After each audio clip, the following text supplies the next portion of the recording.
au-delà ou au-dehors, debout sur les remparts, nous sommes résolus de mourir pour l'Afrique et pour toi, Mali. Notre drapeau sera liberté pour l'Afrique et pour toi, Mali. Notre combat sera l'unité. Au Mali d'aujourd'hui, au Mali de demain, les chants fleurissent d'espérance, les cœurs vibrent de confiance.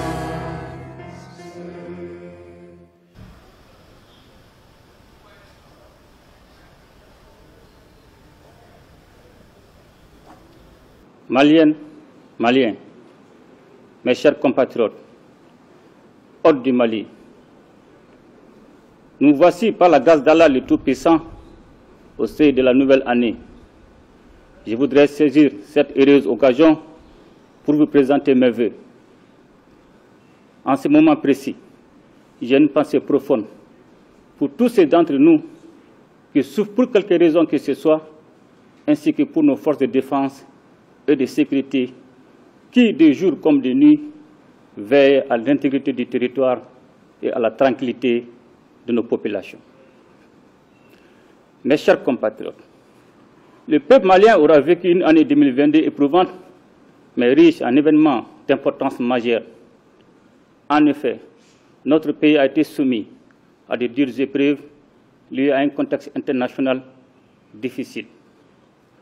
Malgré une diminution importante de la prévalence de la COVID-19, son impact sur l'économie internationale et par ricochet sur l'économie malienne se fait sentir encore.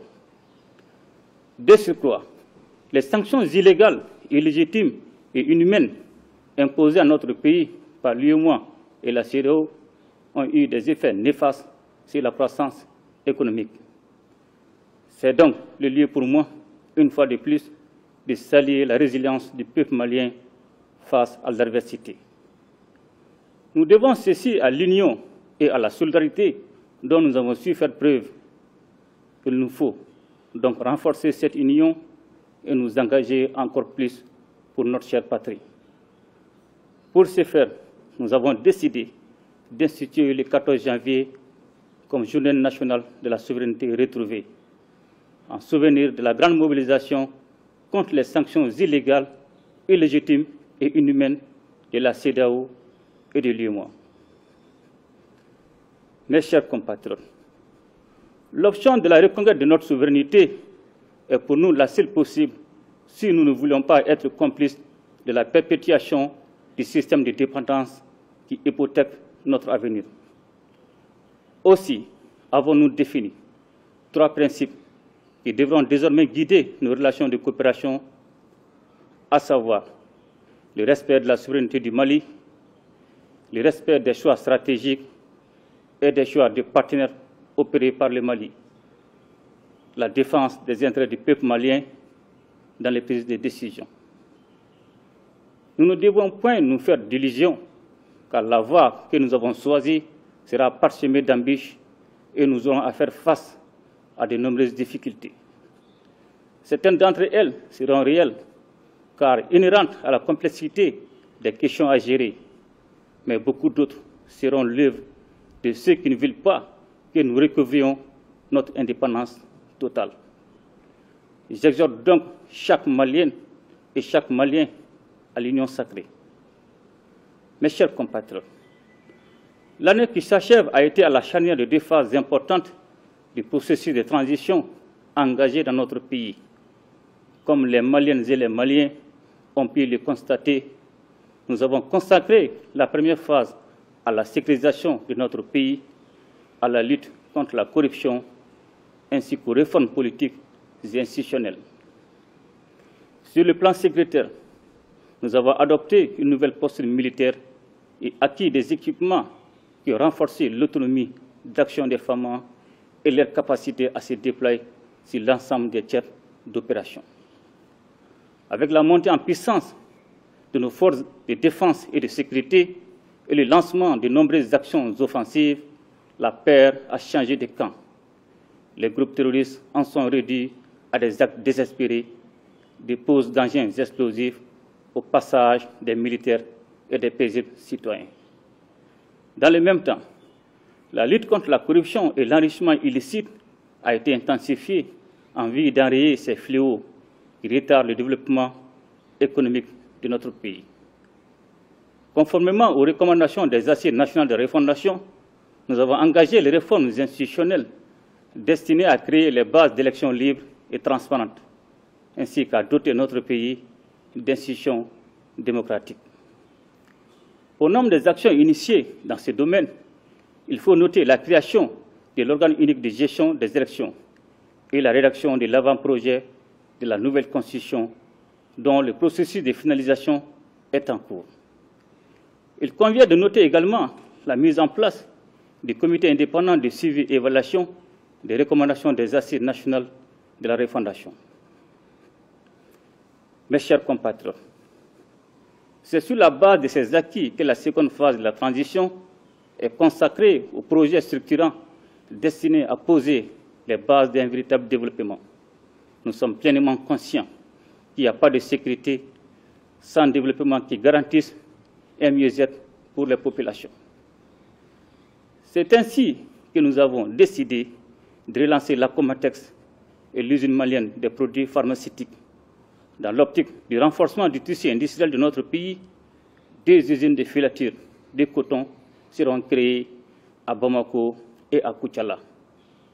Tout ceci devrait créer des emplois et de la valeur ajoutée pour notre économie. Dans le domaine minier, la Société de recherche et d'exploitation des ressources minérales du Mali a été créée.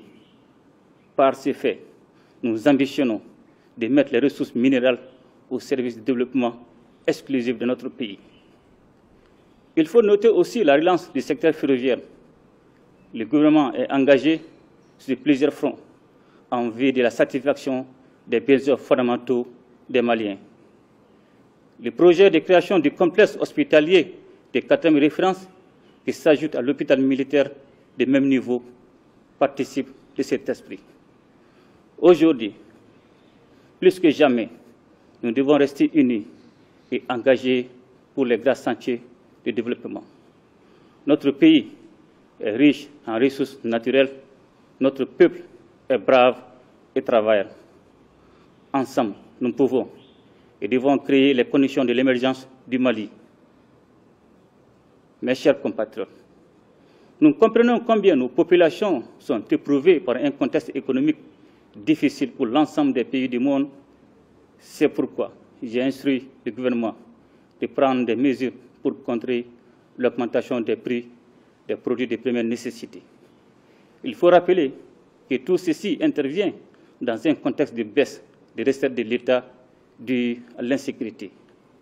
Aussi, pour lutter contre la cherté de la vie qui fragilise davantage les couches les plus vulnérables, le gouvernement a pris des mesures énergiques destinées à stabiliser les prix et à augmenter le revenu des travailleurs. Ainsi, il a été accordé des subventions sur l'importation de plusieurs produits qui ont occasionné des manques à gagner à hauteur de 8 milliards de francs CFA pour le sucre, 3 milliards pour le lait, 1 milliard de francs CFA pour l'huile alimentaire et 132 milliards de francs CFA pour les produits pétroliers.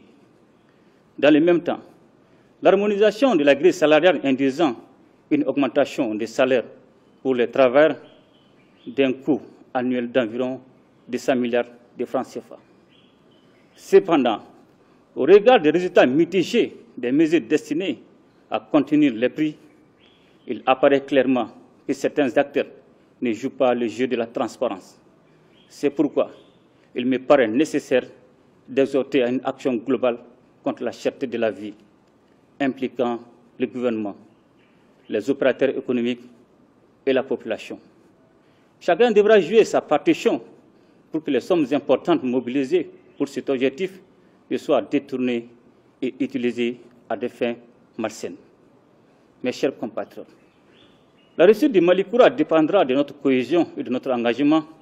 Nos labeurs individuels et collectifs en seront le levain.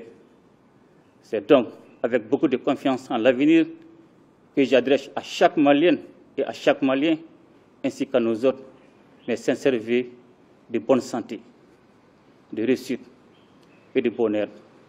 À notre chère patrie, je souhaite la paix, la sécurité et la stabilité, afin que dans l'unité, nous puissions la conduire vers la prospérité tant souhaitée et attendue par notre peuple. Ensemble, nous ferons le Mali Koura, qu'Allah bénisse le Mali et protège les Maliens. Je vous remercie.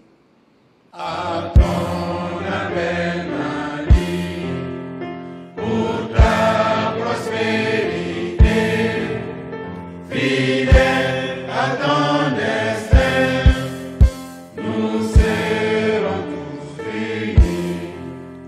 Un but, une foi, pour une Afrique unie. Si l'ennemi découvre son front, au-delà ou au-dehors, des mots sur les remparts, nous sommes résolus de mourir pour l'Afrique et pour toi, Mali. Notre drapeau sera liberté.